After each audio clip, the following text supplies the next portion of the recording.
My fiancée and her family were running a romance scam to seize my property until I learned their language, uncovered their blueprint, and took a stand they never predicted. We met on a Saturday morning in the middle of a foggy trail in the Cascades. I remember it so clearly because it didn't feel like a first meeting. It felt like picking up a conversation we'd already started in another life. My name's Evan. I'm 28, a mechanical engineer from Bend, Oregon. I spent more time in hiking boots than dress shoes, and I've always preferred pine trees to people.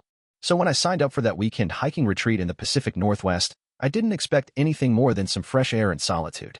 And then I met Karina. She was standing on a rock ledge, stretching into some impossibly graceful yoga pose as if she weren't 1,000 feet up. "Don't mind me," she said, glancing over and smiling like we were old friends.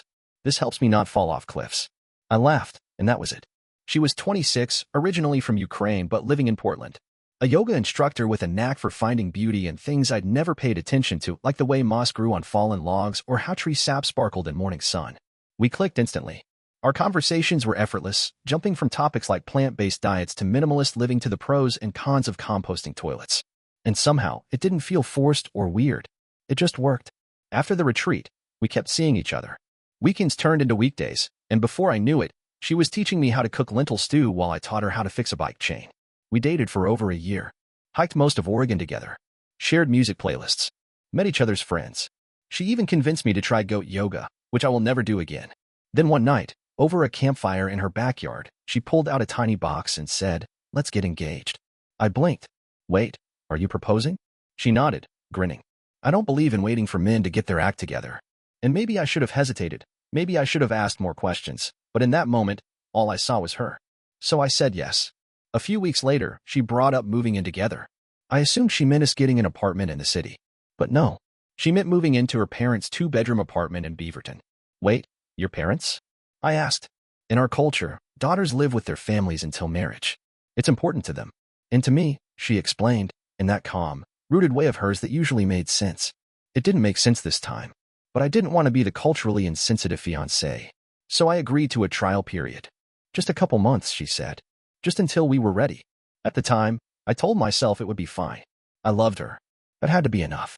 I didn't know I was walking into something deeper than love. Something I couldn't even name yet. But I was about to learn. It only took 3 days for the walls to start closing in. Karina's parents lived in a modest second-floor apartment off a busy road in Beaverton. The kind of place where the ceilings creaked when neighbors walked and the scent of cabbage lingered in the hallways. Cozy, she called it. Cramped, I thought. Our room was barely big enough for a full-sized mattress and a tiny dresser. The closet was already packed with Karina's clothes, so my stuff stayed in 2 plastic tubs under the bed. Privacy wasn't really a thing. The walls were paper-thin. I could hear her father snoring through one and her mother humming old folk songs through the other. They were nice enough at first. Her dad, a stocky man with tired eyes, mostly kept to himself, watching old war films and drinking tea from a chipped glass mug. Her mom, on the other hand, was everywhere. She buzzed around the kitchen, adjusted the thermostat every 10 minutes, and asked Karina questions nonstop in their native tongue, a Slavic dialect I couldn't follow. Russian? Ukrainian? I couldn't tell. I started noticing a pattern. Whenever I walked into a room, the conversation would pause. Her mom would glance at me, then immediately switch to English only to ask, "Do you want more soup?" Or, "You like beet salad?" The moment I left, I'd hear their native language again, but faster, sharper. I couldn't shake the feeling they were talking about me. One evening, as I sat on the couch trying to focus on work emails, I overheard a phrase that stuck, "Doki papery I chas."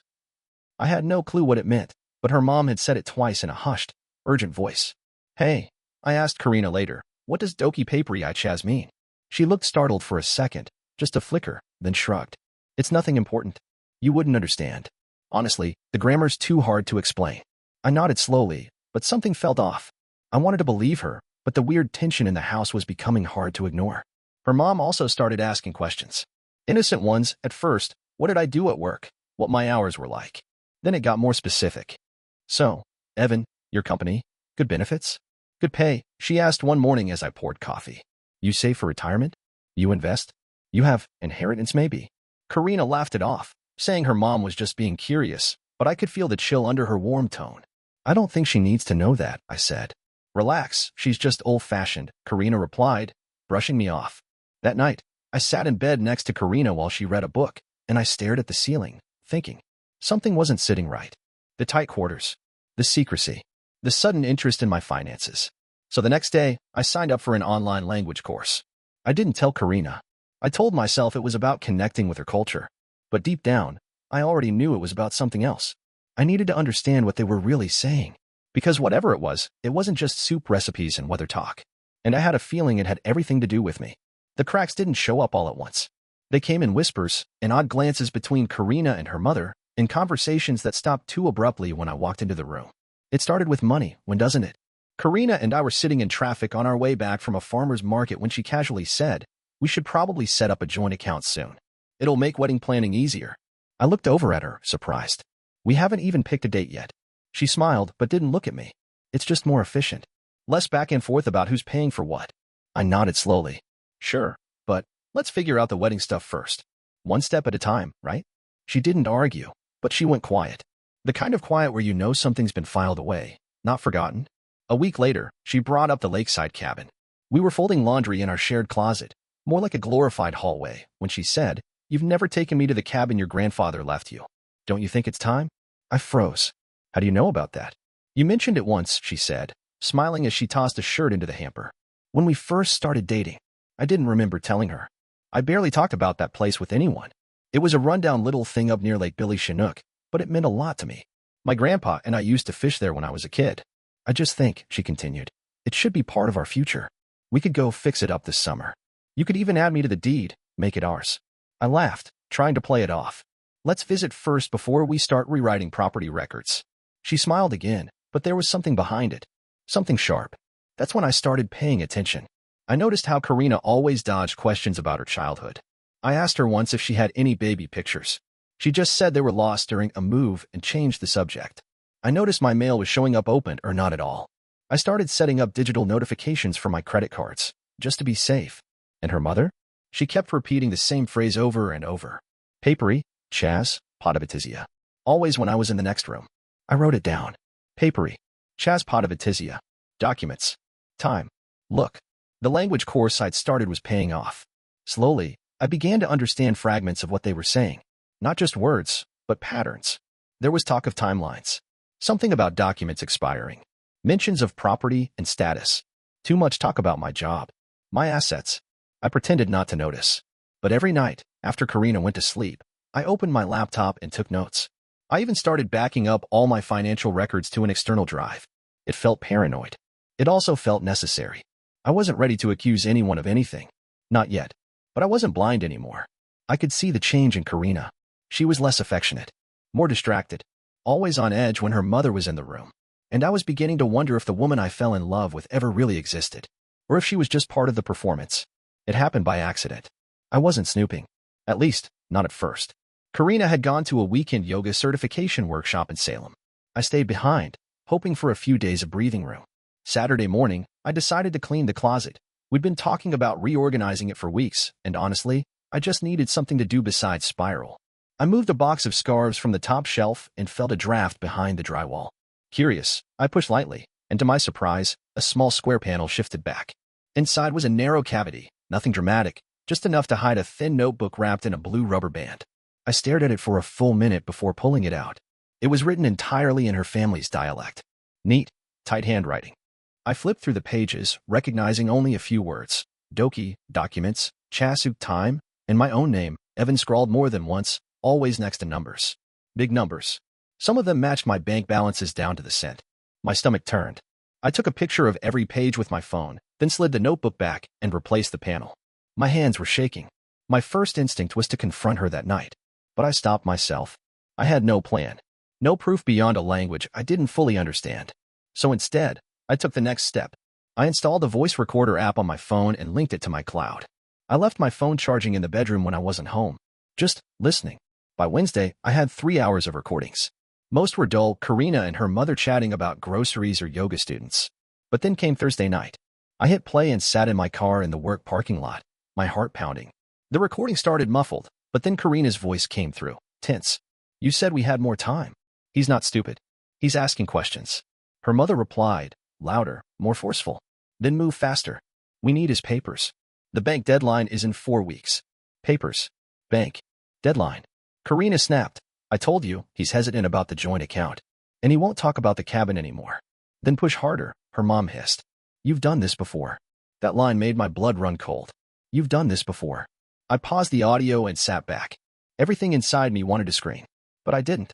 Instead, I drove straight home and locked up my laptop and documents in my car trunk. I wiped my phone's browsing history. I double-checked that the recordings were uploaded and backed up. The next day, I noticed Karina rifling through my desk drawer. When I asked what she was looking for, she smiled too wide. Just a pin, she said. Yours right smoother. But I knew. She was searching, digging. And I was done pretending this was about culture, or tradition, or love. This was something else entirely. And I wasn't going to let it swallow me. I didn't know who else to turn to. I couldn't go to friends, too messy. My family would tell me to talk it out. And Karina was already watching me closer, smiling with her mouth but not her eyes. So I asked Mila. She was a colleague in my department, a systems analyst with a blunt sense of humor and roots in the same region Karina was from. We bonded over terrible coffee and tight project deadlines. She didn't know much about my personal life, which made her perfect. Hey, I said casually one afternoon, handing her my phone across the break room table. I need a translation. It's a private conversation. Can I trust you? She looked at me like I'd handed her a live grenade. Is this about that girlfriend you never shut up about last year? Just listen. I hit play. The audio was one of the clearer ones, from the night Karina and her mother fought in the kitchen. Mila's eyes narrowed as the words played. She didn't blink. Halfway through, she paused the recording and set the phone down. Jesus, Evan, she said quietly. Where did you get this? My phone. Left it recording while I was out. Her voice was lower now, careful. They're talking about your finances. Visa issues. Her mother says if Karina doesn't get access to your assets before the end of the month, they're out of time. She mentions extracting what's left before the visa gets flagged. I stared at her. Mila continued, and this part's important. They talk about how you were easier to manage than the last guy. That Karina played it smarter this time by choosing someone less suspicious. My throat tightened. You've been targeted, she said, voice flat. This wasn't some coincidence. They scouted you. I laughed bitterly. We met on a hiking retreat. Mila shook her head. They said it was planned. They followed you online, figured out your habits, knew where you'd be. You didn't meet her. You were found. It felt like the floor dropped out beneath me. I leaned forward, trying to steady myself. So the engagement is just a step in the playbook, Mila said. From what I'm hearing, this isn't the first time they've done it. It's a con. A well-practiced one. I sat back. The notebook. The recordings. The evasive conversations. It all clicked into place. Mila reached across the table and touched my hand. Evan, you need to get out. Now. This isn't just manipulation. It's fraud. They're building a paper trail around you. Financial links. Proof of joint assets. They'll drain you and vanish. I nodded slowly, heart pounding. I can help, she added. I know someone at Homeland Security. If this involves visa fraud, they'll take it seriously. But you need to be careful. Don't tip her off. That night, I slept with my laptop under my pillow and my car keys in my pocket. Karina made tea and asked about my day, her voice syrupy. I smiled back and lied through my teeth. But inside, I wasn't her fiancé anymore. I was a mark who just found out he was marked. And I was done playing along. I called my dad the next morning. I hadn't told him much about Karina, just that she was different, from another culture, a little intense. But when I said, I need to get out of a situation, quietly, he didn't ask questions. He just said, I'll bring your uncle. Be ready. Uncle Ray had been a sheriff for 30 years. Retired now, but still sharp, still carrying that don't test me presence like a badge. He met us in the parking lot of a grocery store 2 blocks from the apartment. You're sure she's not home? He asked. She's at a yoga class, I said. I tracked her schedule for the last few weeks. She's got a regular Tuesday group from 10 to noon. Her dad's usually there, though. Ray nodded. Then we're in and out. I still had my key. As we stepped inside, Karina's father was sitting on the couch watching a subtitled war movie, like always. When he saw us, he didn't even stand, just stared, unmoving, like he knew what was happening but didn't know how to stop it. Where is she? Ray asked. Yoga, he said in a thick accent. You're not supposed to be here. I'll only be a few minutes, I said, already moving to the bedroom. Just grabbing my things. As I packed, I heard hushed, urgent whispers between her father and someone on the phone. I didn't understand the language, but I caught one word loud and clear, Dakazi, evidence. Ray stood guard in the hallway. Evan, he said quietly, they're onto you. I worked faster. Documents, hard drive, passport, birth certificate, cabin deed, into my backpack. I yanked the notebook from its hiding spot and slid it into a manila envelope. My laptop, which Karina had started borrowing, went in a separate bag. As I unplugged the charger, a voice rang out from the living room. She's on her way, Karina's father said. You make mistake. She loves you. I walked out, eyes hard. No. She studied me. We left before Karina arrived. Ray insisted we drive around for 15 minutes before heading home, just in case we were followed. You'd be surprised, he said, how fast a cornered animal starts biting. That evening, I filed a formal complaint with the authorities. I handed over everything: audio recordings, translated transcripts, screenshots of suspicious messages, even the notebook with its cryptic codes and numbers. Mila came with me, just to be sure I didn't miss anything in translation. The officer listened, nodded, and took notes. This isn't the first time we've seen something like this, he said grimly. But most victims don't get this far. I left the station exhausted but clear-headed. I blocked Karina on everything: phone, email, social media. I changed all my passwords, alerted my bank, froze credit activity under my name. That night, I lay in bed in my childhood room, staring at the ceiling fan. I'd walked into that apartment believing in love. I left knowing I was lucky to get out at all. 2 weeks after I filed the report, I got a call from Agent Rios at the Department of Homeland Security. She was direct, efficient, and didn't waste time with small talk. Mr. Carter, she said, thank you for your cooperation. We've opened a formal investigation into Karina Levchenko and her family. And what we found so far, you're not the only one. I sat down, heart thudding. There are others? For confirmed victims in different states. All men. All with similar profiles, financially stable, no criminal history, and this is key, emotionally isolated. Some had inherited property, others had high-paying jobs. 2 filed police reports. 1 tried to take his own life. My stomach turned. They used different names in different places, she continued. Karina goes by Katerina in one case, Irina in another. The family always travels together, posing as cousins or friends. But the scam is always the same: romantic entanglement, quick escalation to engagement, pressure for joint accounts or property access. Then they disappear. How long has this been going on? At least 5 years. Possibly longer. They're smart. They stay in each city for under 2 years. Enough time to find someone, build trust, and drain them. I asked about the notebook I found in her closet. Rios confirmed it was part of a broader pattern. We call it a target ledger. Yours had scouting notes, estimated salary, assets, even your family background. It also listed other names, some crossed out. We believe those were either unsuccessful targets or victims they'd already exploited. The idea of my name being scribbled into a book like some grocery list made my skin crawl. It got worse. Rios said Karina and her mother had used forged immigration paperwork more than once. They'd recycled documents, used fake references, and even staged jobs to qualify for extended visas. They're organized, she said. We believe the father and sister act as support roles, handling travel, money laundering, and logistics. We've already found 3 fake IDs tied to Karina's alias in New Mexico and Nevada. They had a system, a playbook. I wasn't the first chapter, I was just the latest. Rios told me they were working on contacting the other victims. Some were cooperative, others too embarrassed to come forward. One man had lost over $90,000. Another had signed over his condo in San Diego, believing they were getting married. They prey on kindness, Rios said, on men who don't ask too many questions. By the time the call ended, I was shaking, not with fear anymore, but fury. For months, I thought I was slowly losing my mind, questioning my instincts, doubting the woman I loved. But I wasn't paranoid. I was being played. And now, the lights were coming on. The web was unraveling. Karina didn't just break my heart. She ran a business built on breaking people. And this time, it wasn't going to end quietly. The trial took place 9 months after I walked out of that apartment. By then, the case had grown beyond me. Homeland Security had built a massive file, pages and pages of evidence, victim statements, fake IDs, forged visa applications, even financial transfers tracked through offshore accounts. Karina was arrested at a yoga studio in Spokane under a different name. Her mother was picked up the same day outside a Western Union in Vancouver. Her father was deported almost immediately. Her sister disappeared, last seen boarding a bus in Chicago. A federal warrant was issued for her. I didn't attend the full trial. I couldn't. Sitting there for weeks, reliving everything, watching Karina smile like she still had a grip on the room, it wasn't something I could stomach. But I made sure to be there the day the recordings were played. I sat in the second row, behind the prosecution's table. Mila came with me. She didn't say much, just placed a comforting hand on my arm when the audio started. Hearing Karina's voice again, raw and unfiltered, was like stepping back into a nightmare. There she was, calm and collected, telling her mother to push harder. Her mother's voice sharp with urgency.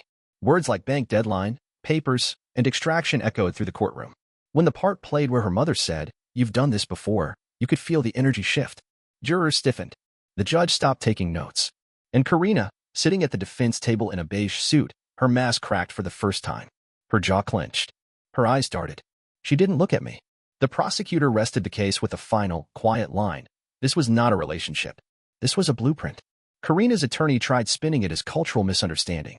He painted her as a misunderstood immigrant caught between love and obligation. But the evidence was too much. Too cold. Too intentional. The verdict came back the next day. Guilty on multiple counts: fraud, conspiracy to commit fraud, visa misuse, and identity theft. She was sentenced to 3 years in federal prison, followed by deportation. Her mother was deported immediately as part of a deal for testifying against Karina. Her father was already gone, and her sister, still missing, was being charged separately in connection with another scam in the Midwest. I wasn't awarded much in restitution. A few thousand here and there, nowhere near what I'd lost in time, trust, or peace of mind. But when the judge addressed me directly during sentencing and called me instrumental in exposing a cross-state fraud network, I felt something strange. Not pride, not revenge, just closure. As I left the courthouse that afternoon, Mila walked beside me in silence. Then she asked, "Do you feel better?" I thought about it. "No," I said, "but I don't feel stupid anymore." And that, somehow, was enough. I never saw Karina again, but I'll never forget the look on her face when her own words exposed her. That was the day the performance ended, and the truth took center stage. I moved back in with my parents for a while after the trial. It wasn't ideal, sleeping in my old room. Posters still peeling off the wall, the smell of musty carpet, and old memories hanging in the air. But I needed a place where nothing was watching me. No whispers in a foreign language, no locked drawers with secrets inside. Just quiet. My dad didn't say much. He wasn't the emotional type. But every morning he left a cup of coffee outside my door before he headed to the barn. It was his way of saying, "You're still here. You're still mine." The first real thing I did was adopt a dog. A rescue mutt with one floppy ear and a tendency to trip over her own paws. I named her June. She followed me everywhere, from the mailbox to the corner store. The first night she curled up at the foot of my bed. I cried like a kid. Ugly, broken sobs that I hadn't let out since the day I found the notebook. I started therapy on Tuesdays. It felt awkward at first, talking to a stranger about how a woman nearly took my life apart piece by piece while smiling sweetly and asking me if I wanted more tea. But the more I talked, the more I saw the pattern.